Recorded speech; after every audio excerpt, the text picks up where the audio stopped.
The iconic transistor radio. Surely one of the most iconic items of the 1960s. Well, that's my view anyhow. On the desk in front of us today, we have the RCA Victor model number 1T4E and two little global shirt pocket transistor radios, model number GR711. Can you imagine the excitement back in the day if you went into a radio store in 1959, which is the year the RCA Victor was made, and purchasing one of these radios? Having the ability to take that radio with you on picnics, out into the countryside, or show it off with your teenage friends and listening to those latest rock and roll tunes. Or in 1960 and picking up one of these little global transistor radios and taking it along with you. Just imagine how that glistened in the sunshine on the beach back in 1960. They are truly iconic items of the era. As time has progressed, the transistor radio developed and progressed, and I'm looking at this with a little sadness because recently I went into my local Curry's store, which is our electronics outlet, and whereas they used to have plenty of radios on display on the shelves, when I recently went in, there was about 10 Roberts radios mainly on display on just a few shelves. And I think the radio, as a radio that you could take like these with you around, is basically falling back a little bit as internet radio, smartphones, podcasts, what have you, streaming, everything is taken away from the radio. Although there's still plenty of radio stations in the UK playing radio, a lot of them are now broadcast on DAB, which is digital audio broadcast in the UK. Not something I'm really keen on. I find that there's more choice and less quality, and I prefer FM as a means to listen to my radio. But these little sets are medium wave radios, so the sound quality is nowhere near as good as FM. So first of all, we'll look at the old RCA Victor. Now, I've seen a series of advertisements on YouTube dating back to the 1950s of RCA Victor, and whoops, just about to demonstrate the problem here. They made the cases in what they called, turn it around, impact. And basically they said they were indestructible. And in one of the advertisements they show a lady at the top of some steps dropping the radios onto the floor and basically state that they were indestructible, although I wouldn't like to try it with mine. As you notice here, you've got a little stand at the back which the radio sits on. So I'll switch this one on. Now this is commonly known as a coat pocket radio due to the size, whereas the little globals are commonly known as a shirt pocket radio, because they will actually fit in your top pocket in your shirt or any pocket, where there would have been no chance for the global transistor. But still, compared to the old portable valve sets of the time, a much more portable unit. Another interesting fact with this is that it could have rechargeable batteries, and at the back there's two little pins where you could charge your batteries in the radio, and I think that's quite amazing for 1959. So I'll turn this one on and you can hear the sound quality. From Ladbrokes, and these are the 100 million Ladbrokes dropping for free at Ladbrokes every week. Collect them on our daily free-to-play games to choose rewards like free spins and free bets. Unfortunately, there's a bit of You can even use them to interference at play the your moment. favourite. What we can't continue down that route, so it's putting everyone's livelihoods at risk. So we've had to take some really tough decisions. My heart goes out to the people that are feeling this, particularly Susan on the line. But we will fix the economy. We will get growth back. We'll bring down energy prices, and then things can be more positive going forward. But this isn't the Labour government that have imposed this on people. As you can hear, the sound is quite good on this radio. Interesting to note here, on the tuning scale is the little triangle markers. You can see there between the 6 and 7 and the 10 and 16. Now these apparently were to be used if there's something like a nuclear attack, to warn the citizens through the airwaves that it's time to run for cover, or any other sort of emergency. Just a little interesting stuff. So you'll see a lot of American transistor radios, and they have these little triangle markings on the tuning scale. Okay, moving on to the little global radio sets. Now these are interesting little things. I think these are great little radios, and they reflect the excitement, I think, of the era, with design. Very much like the cars, they're all about looks, embellishment, and then they have like a reverse painted perspex. So the actual covering here, the gold covering you can see here, is on the back of the perspex, and I think it looks great, and especially in the sunshine, as that would catch the sun. So we'll switch this little one on. Prayer motion was submitted by the Liberal Democrats. The prayer motion, you know the lingo, most of us don't. Sorry. So we prayed against a tool of government to say that we wanted to stop the Labour government from... Like the RCA Victor, they have a little fold-out stand. I've left the back loose on this one so it's easier to remove, so I can show you inside, which I'll do now.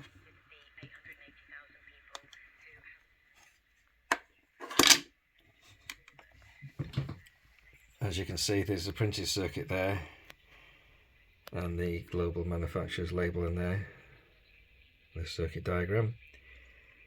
And you can see it's very compact, there's not much room for anything else in there. The battery takes up a good chunk of the space, even though it's just a small PP3. And the ferrite rod aerial and a little tuning capacitor in the centre there.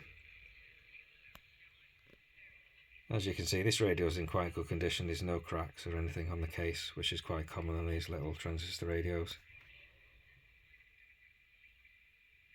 And we'll now have a look inside the RCA Victor.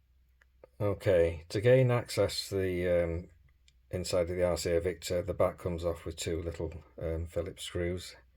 As you can see again, there's a large printed circuit board with a lot of solder, and the little battery holder there, where you could have rechargeable batteries inside.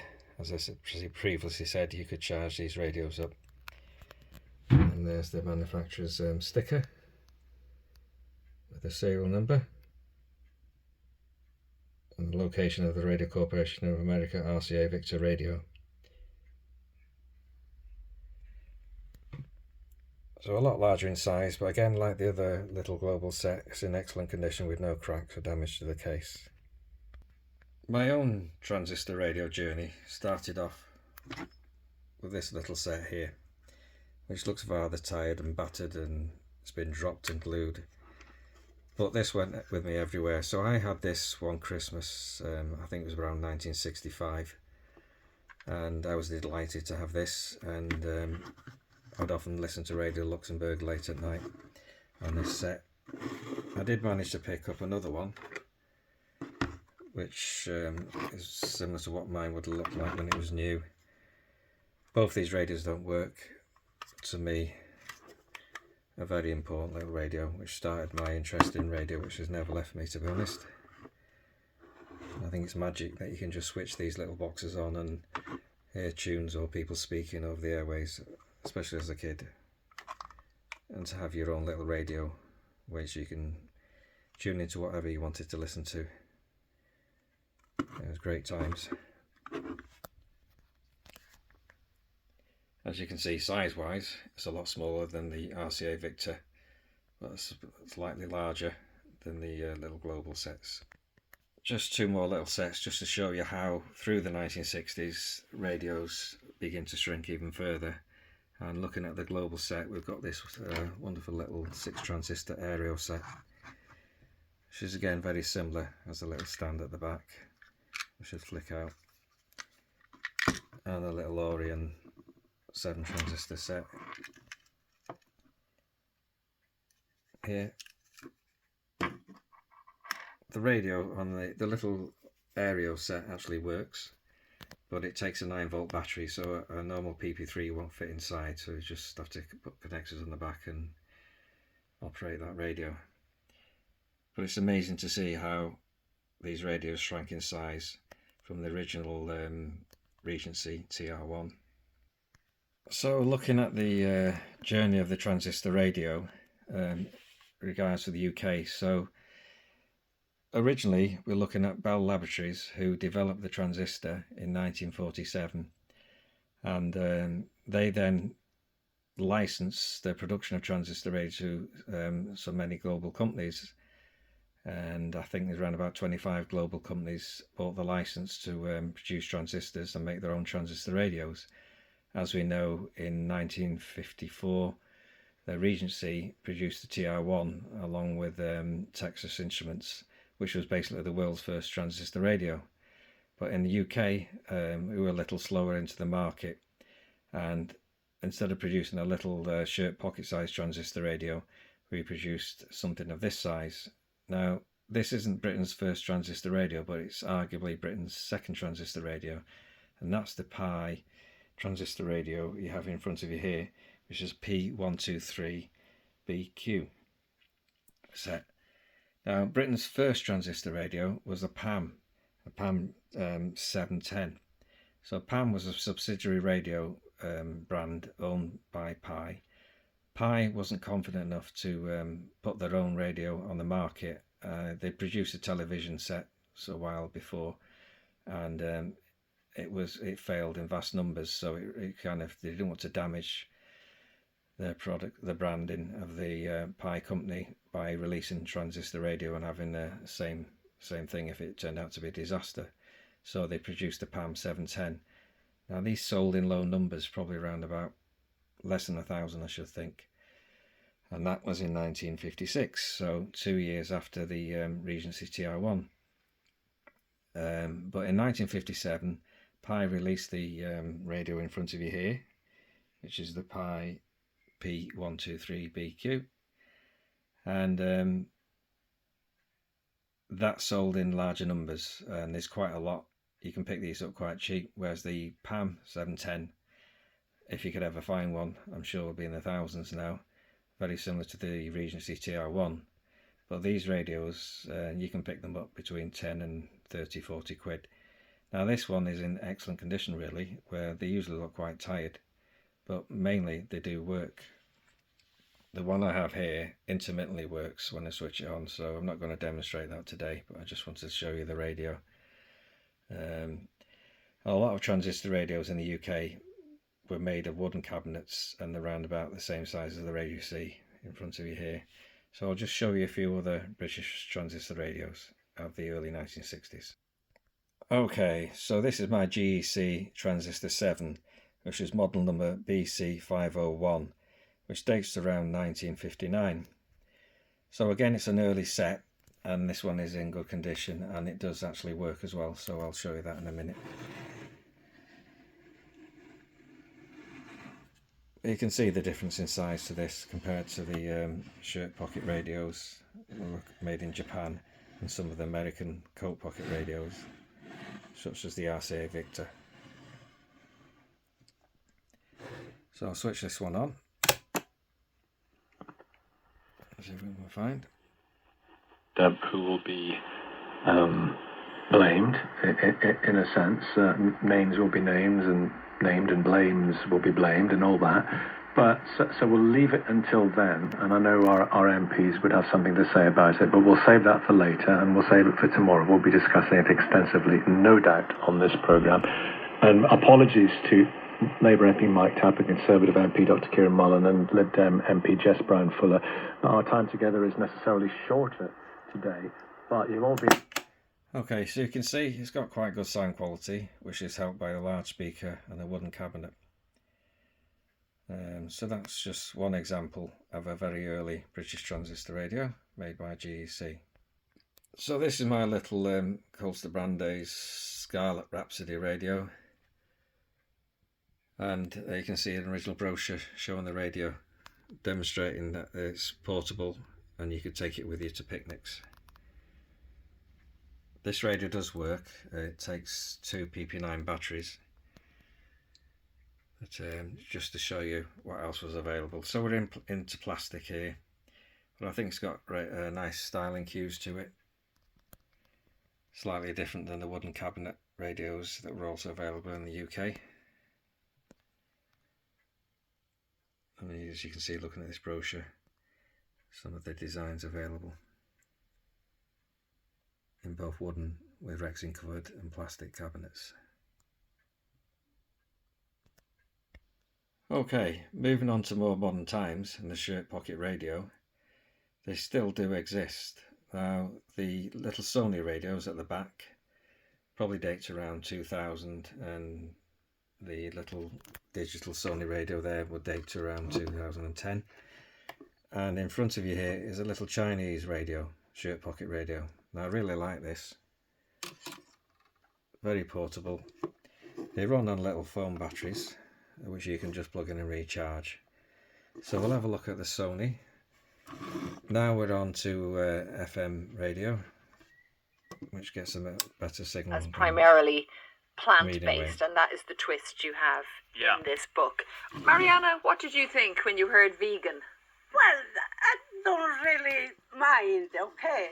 Something is nice, I eat something. It's interesting though, isn't it? Because I suppose if we think of peasant... Oh, it's not a bad looking radio, but as you can see with the design cues of the radios in the 1960s, it's rather bland and doesn't have the flashy colours or the chrome. And then this is a little digital tuning radio from Sony. Again, it's a great little radio, but as far as style goes, it's of its time. It's not covered in chrome. You came 65 years ago. Yes. That must have been a shock. Well, before I was living in a village in Favara. And I saw my husband the first time and we fell in love. Fell in love on the first date? Yes. But he was in England before. Right, he was working in the mine. A few years ago, I started looking at Chinese radios, which I picked up from eBay. Usually they were sent over from China, so they take a week or two to arrive. But I was very impressed with what you could get from China. And if you can see how slim this radio is, it's all nicely rounded on the edges, very well finished. It's got a nice reflective red paint, metallic chrome embellishment, and I think it sounds quite good.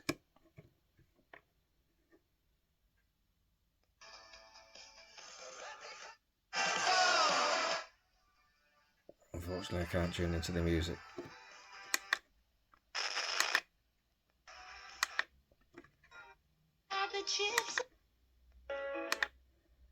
And a talk radio station, hopefully.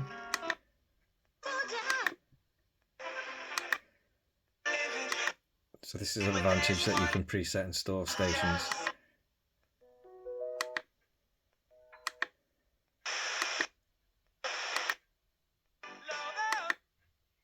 What I love so much is that every day I get messages. Fortunately, we've got I Radio love 4. your videos because I lost my grandparents like a few years ago, or I never had a relationship with my grandparents, and this video has made my day. Just things like that, and even if it just affects one person in a positive way each day, that just warms my heart and makes me feel like I've got such a good purpose. Let's talk about also, Mariana was talking about her life, moving from Sicily to the UK, but you went back to Sicily with Mariana. We did. To shoot this cookbook, and I wonder, what was that like? Yeah, so we went to Sicily I think you can hear there, it's got a great sound for a little radio. Shows you the development in chips and speaker technology. The display is flickering on my camera here due to the frame rate, but it doesn't flicker in real life and has a nice clear display of the stations.